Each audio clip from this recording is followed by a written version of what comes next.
So, thank you all. Thank you, Mayor. Thank you, Landwehr.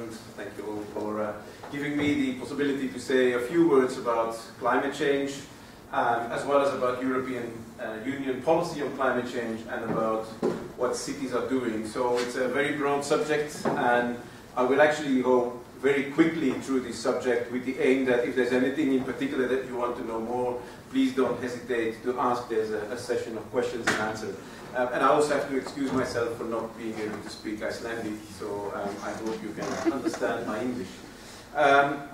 Let me start with saying a little bit about the science of climate change. And a lot of that is based on the work of what is called the IPCC, the Intergovernmental Panel on Climate Change, which is a coalition, well, it's actually an organization set up by the United Nations, by the World Meteorological Organization. It's a coalition of more than 1,000 scientists that come together to discuss latest evolution in science about climate change and publish what is called assessment reports. And the IPCC is currently in the process of finalizing what is called the 5th assessment reports. 3 elements of that 5th assessment report have already been published, and they're now working on the synthesis. So what we see is that the science is very clear that climate change is happening and that it is related to human activities, and that is mostly based on the fact that we continue to emit CO2 and carbon dioxide into the atmosphere, as well as a couple of other gases that have similar effects. And if you look at the timeline, you see that actually the concentration of CO2 in the atmosphere has been stable, more or less, for the last couple of millions of years, and that since the start of the Industrial Revolution, we have seen the CO2 in the atmosphere grow incredibly, and this has led to the effect that is called the greenhouse gas effect, because the CO2 lets the sunshine through, but doesn't allow it the warmth to go back to the atmosphere. So we see incredible atmosphere incredibly rising, and last year we actually passed the so-called border of the 400 ppm, 400 parts per million, but I'm not going to bore you with too many figures. Linked to that growth of CO2 in the atmosphere, we actually see a growth of average global temperature in the world. And you see that on the basis of decades, that since 1900, the average temperature worldwide has risen enormously with about 0.6 degrees. Now, that is an average for the whole world, and that can differ very strongly depending on the regions and countries. Certain countries have much more impacts. The country I'm coming from, for instance, Belgium has already more than 2 degrees of warming since the start of the Industrial Revolution. Other countries like Iceland have seen much less impact, and that has to do with many different elements of the climate system. But we see a growing rise of temperature overall. Oops. I'm sorry. That rise that we see now with the current emissions of CO2 is predicted to go incredible, and we are assuming that by the end of the century, or scientists are assuming that with current emissions, the average world temperature might rise by 4 to 5 degrees Celsius. So if you look at the red part, that is a pathway of current emissions. We would go really to an incredible amount of temperature rise. If action is taken as science would want it, then we are on the blue line. Then you see that temperature will continue to rise because CO2 remains active in the atmosphere for at least hundreds, and actually more than hundreds of years. So what is being emitted now will have a long-lasting effect in the past. So even if we would stop all CO2 emissions in the world today, temperature would still rise for a while. But those are kind of the two possibilities we're going to. Either we go for unlimited rise of temperature, or we try to limit it. We won't be able to keep it where it is now, but we try to limit it. And there's different kinds of scenarios that the IPCC develops in terms of what will happen with what kind of measures, and so on and so on. I think the only thing that really is important for tonight is that there is a discussion about what is the temperature rise that we would be able to sustain. what is kind of the border of what is called dangerous temperature rise. That's the point of a lot of discussion. And the world has more or less agreed 2 years ago at the international negotiations that that limit would be 2 degrees, which is actually the limit that the European Union had adopted already in 1996. Now, the majority of the countries of the world are actually in favor of limiting temperature rise to 1.5 degrees, and that is all of the poor countries of the world, countries in Africa, poor island states, etc. They fear that already with a temperature rise of 1.5 degrees, their economies might be under threat. Their livelihood might be under threat, and some of these islands might be completely under threat because they will be inundated. So there's a bit of a discussion, but at the moment I think that most of the scenarios are looking at how can we keep temperature rise below 2 degrees. But let's remember that for many, many people in the world, 2 degrees will already be a lot of disaster. So let me quickly say a few things about impacts, and I need to keep track of the time. So there are, of course, many impacts in the world about climate change. One of the main impacts next to the temperature rise is the sea level rise. That has in particular to do with the melting of the ice both in the Arctic, on Greenland, as well as on the Antarctic region. And sea level rise, again, the scientific world has a lot of discussion about that, but it's definitely predicted to rise with about 1 meter by the end of this century, potentially running to 4 or 5 meters, again, depending on what happens with, in particular, the Arctic summer sea ice, as well as with the glaciers on Greenland. There's many other impacts happening, and you see here a map of the world of all the potential impacts. So in particular, a lot of the tropical countries are facing severe impacts on food production. Severe impacts on food production that in the end will also impact us, because a lot of that food is being eaten by us, or is being eaten, in the case at least of Europe, is being eaten by our animals to produce meat. There's another range of impact is about weather events, and in particular extreme weather events. So the likelihood of extreme weather events is much bigger in actually most of the parts of the world, and in particular also in Europe, where we've seen over the last couple of years drastic floodings, like in Serbia, Bosnia and Herzegovina recently, but also in the UK last year, or in the Donau region, and so on. So a lot of floodings. There's increased tropical diseases. Again, something in Western Europe, we will see tropical diseases that we've never seen before, because the change in temperature only with a couple of degrees will bring us the same average temperature as is currently in northern Africa. Well, I spoke about floods, about droughts. There's coastal areas that are going to be inundated and affected, etc., etc. So one of the other typical elements is the retreat of glaciers. This is the Plateau Glacier in Alaska in 1961, and this is the Plateau Glacier, well, it was the Plateau Glacier in 2003. I think this is something that is, of course, also of major concern to Iceland. The retreat of glaciers is, in a number of parts of the world, is already enormous there, where temperature rise has been much more an issue than it has been here, but it's a drastic effect. The same goes for the Arctic summer sea ice. The projection is that by 2050 we might see the Arctic seas completely ice-free in the summer. Of course, in the winter it will come again, but it won't have time to become very thick, and it will disappear every summer from 2050 onwards. This, will, of course, will also have an impact on the sea level in many countries of the world. As I said, there's a discussion about the temperature when impacts will happen, and those can be very different with impacts, as you can see, well, it's very small, I think, with impacts on ecosystems already happening from somewhere between 0.5 and 1 degree Celsius temperature rise, impacts on food production coming a bit later, and so on. So there's differentiation on different impacts, both in terms of which countries will be affected most, as well as which of the economic or non-economic sectors. So again, Many impacts might be happening and they might be different in different parts of the world, but we need to know that what is being emitted at this moment will only accumulate. So it accumulates because it stays in the atmosphere for quite a while. And secondly,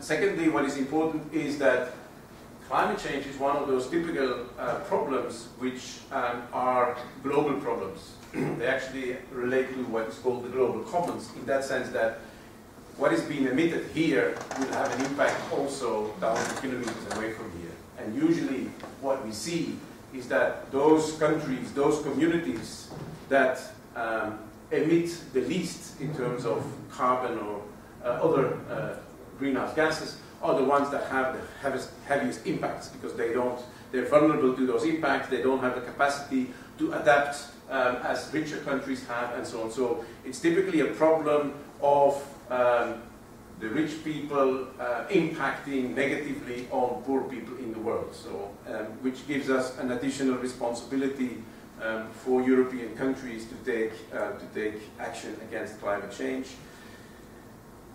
As I said, this is a cumulative problem, and the scientists of the IPCC have calculated that in order to keep temperature rise below 2 degrees, the total amount of carbon that could be emitted to the atmosphere would be around 1,000 gigatons.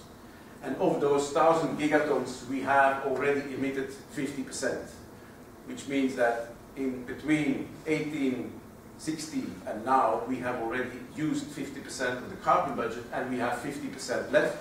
And with the current rate of emissions, that budget that is left will be used by around 2035. So if we want to keep temperature rise below 2 degrees, then a lot of action will be needed to reduce those emissions, again, in all parts of the world.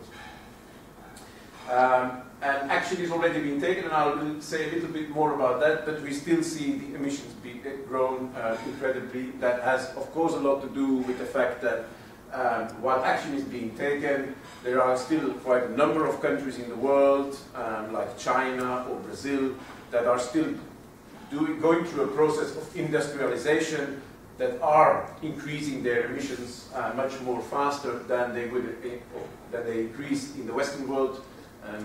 There's a bit of debate whether they still increase in Europe or not, but in general one could say that they're definitely stabilized, but in the newly industrialized countries, emissions are still growing. And there's a discussion about who, and I will speak about that later on, who decides who can still grow their emissions or not. If we think about limiting the carbon budget, we also need to look at the reserve of fossil fuels that are still there. And you see here that the blue one is what has been emitted already, and the orange and yellow is what is still as a reserve in the ground in terms of oil and gas and coal. And if we are going to consume all of the fossil fuels that are still in the ground, then we're never going to be able to keep temperature rise below 2 degrees. So that's why, for instance, the International Energy Agency has proposed the world that we would leave 2/3 of our fossil fuel reserves in the ground, and that they should not be exploited. I think this is also an issue that is relevant for some of the debates in Iceland at the moment. So far, a bit of the science. So it's an international problem. It needs to be solved internationally, which is why already in 1992, more than 190 countries in the world agreed on what is called the United Nations Framework Convention on Climate Change. This Framework Convention says a number of things about how countries commit to fight climate change, etc. But all of that was relatively unconditional. There were no really strong requirements for countries for what to do, and it lasted until 1997, when the Kyoto Protocol was agreed within this Framework Convention, that a number of countries, and this was the richer countries of the world, the so-called developed countries of the world, took specific commitments to reduce their emissions in the period 2008-2012, For Europe, that meant a reduction of minus 8%. For Iceland, it was allowed that Iceland would still increase their emissions. And so it was not only about emission reductions, it was about stabilization and reduction or limitation of emissions. So the Kyoto Protocol came into being, but soon after that, of course, there were negotiations about the commitments for countries after 2012, but also the commitments that countries would need to take in terms of the developing countries, so the non-developed countries, what kind of efforts they would need to take. And that discussion soon became very difficult because it's a discussion about who needs to do what. Which country needs to take what kind of commitments, because in the end, if one country does it and the other not, the impact on the atmosphere will be fairly limited. So in order to be good, we would need to have all countries do their fair share. But what is the fair share? Do developing countries have the right to still further develop their economies, and so on and so on?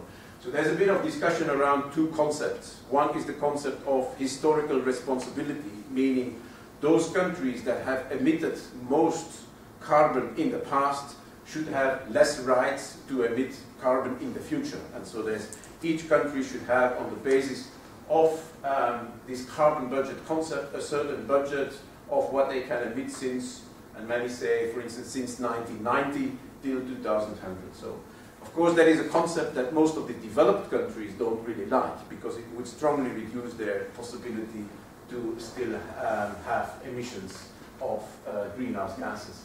The other one relates to capacity. It's the capacity that countries have to reduce their emissions, and certain countries have much more capacities than others. An easy example, when we speak about greenhouse gas emissions, a lot has to do with electricity production, with power production. Now, Iceland has very limited possibilities to reduce their emissions in terms of power production, because a lot of that is already, I would say, either carbon-free or very low in carbon emissions, while many other countries, and the other extreme, for instance, is Poland, where 93% of the electricity is made out of burning coal. They cannot do, of course, do a lot of, they still have a lot of potential to reduce their emissions. Similarly, capacity also refers to the amount of money that governments have to invest in renewable energy, or invest in energy efficiency, or invest in low carbon transport, and so on. So again, there's a discussion also about who pays for emission reductions. I'll have to hurry up, I think. But so let's go quickly to the European Union.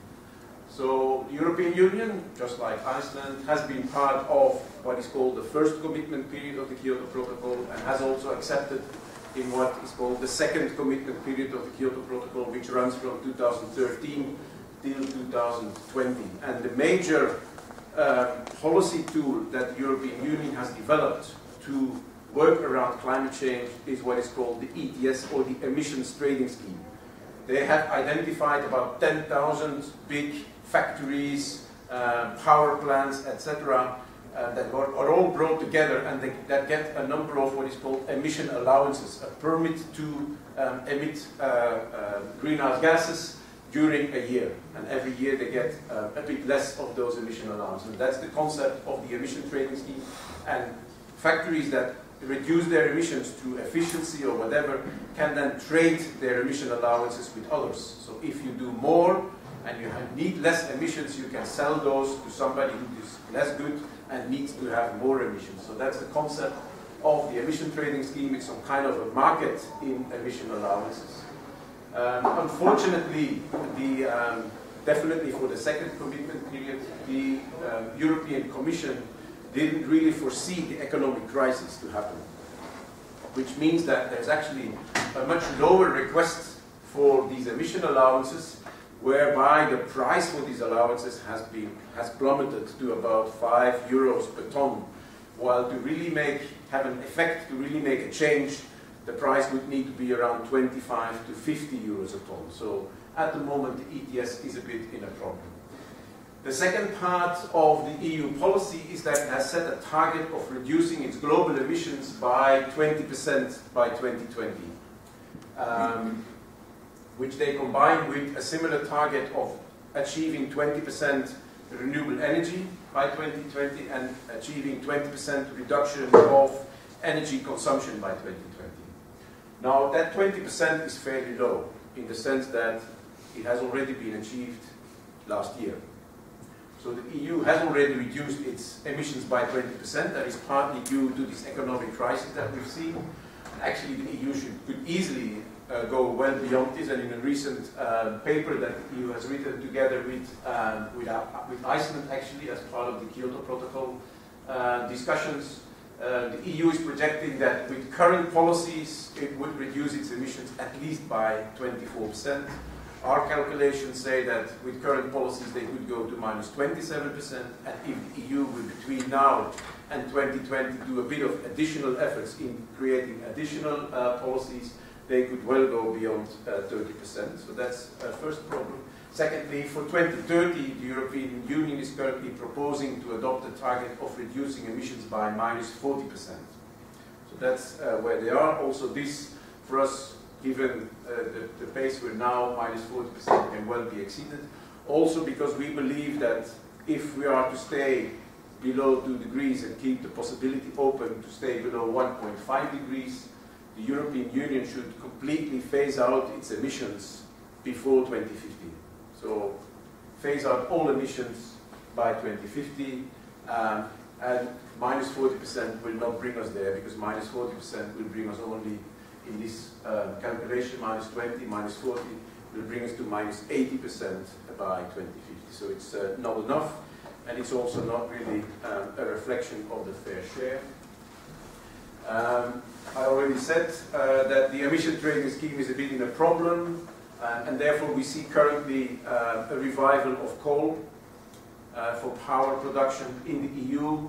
Countries like Germany or the UK, which internationally have this image of being very climate friendly, we see a growth of the use of coal in existing power plants. There's no building of new coal power plants, but there's still a lot of coal power plants that are active, that are being revived. Because of the low price for carbon, there's little incentives for coal to be reduced. Other things that the EU is doing in the transport sector, they have adopted emission performance standards for cars, so they need to stay on average below a certain level of fuel consumption.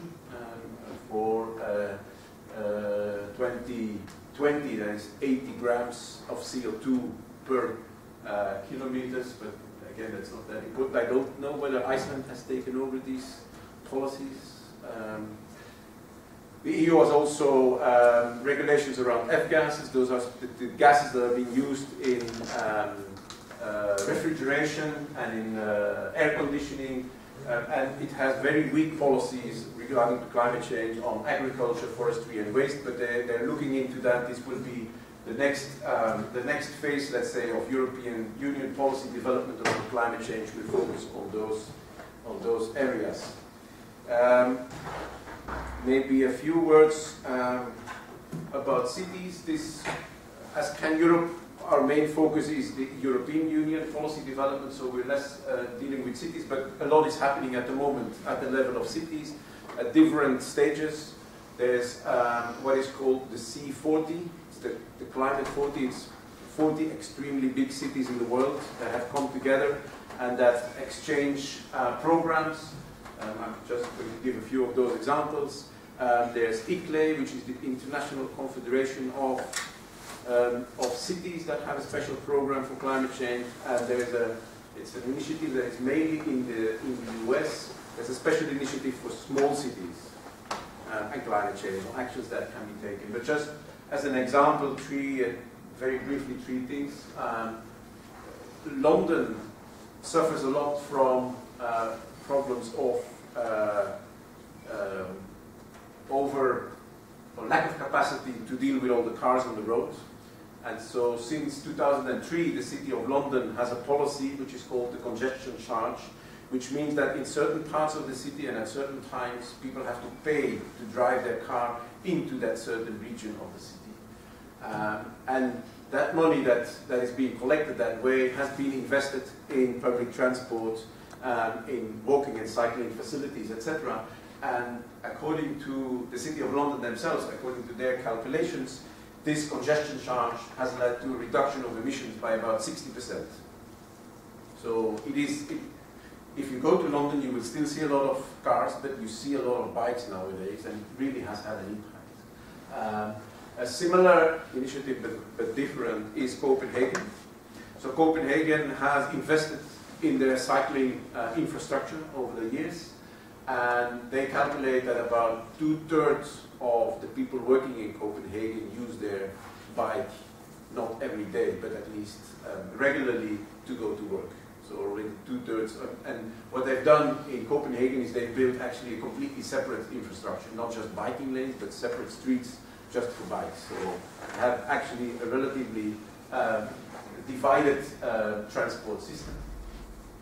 A third surprising example is Milan. So the European Union has a target for 2020 that all cities have to achieve 20% full recycling of the waste. Milan has already achieved that 2 years ago. So they've invested quite heavily into selective collection of waste, with quite a bit of facilities for every household, for every street, in terms of how to collect waste, and they've achieved a high level of recycling and less of reuse as far as I know, but definitely of recycling of waste in the city of Milan. So those are, of course, examples of extremely big cities, but it just shows that a lot can happen, or a lot needs to happen at the international level, but that goes extremely slow. A lot needs to happen at the European level that works, but it is not the solution as such. And a lot can happen at the city level. And if we then go one level down, then we're speaking about individuals. Also individuals will need to contribute. There's one important element, which is the issue of consumption emissions. So the whole discussion about EU climate policies, about the Kyoto Protocol, etc., is always about reducing emissions that are linked to production. It's reducing emissions that are linked to factories here, that are linked to power plants here, that are linked to cars here. But a lot of the emissions are actually related to the goods we import that are being produced in developing countries, but that in those developing countries, of course, lead to emissions, but it's for people in richer countries or for the richer people in those countries. But there's this element of consumption emissions that we should not neglect, that we also should be aware of, and that we need to tackle. Next to that, if we really speak about phasing out all of our emissions by 2050, we actually need to transform our societies. Again, Iceland might have a few challenges less than most of us in Western Europe have, where we have an incredible challenge to make our whole energy system carbon-free. But it still needs a transformation of our society, and we need to be aware of that. It doesn't need to happen by tomorrow, but we need to be aware that in the long term we need to deal differently with what we consume, how we consume, with how we transport ourselves, etc., etc. And so we need to start thinking about how to change those consumption patterns in ways that they give us the same level of well-being, but that they have less impact on the climate and on the world. That's it. Thank you.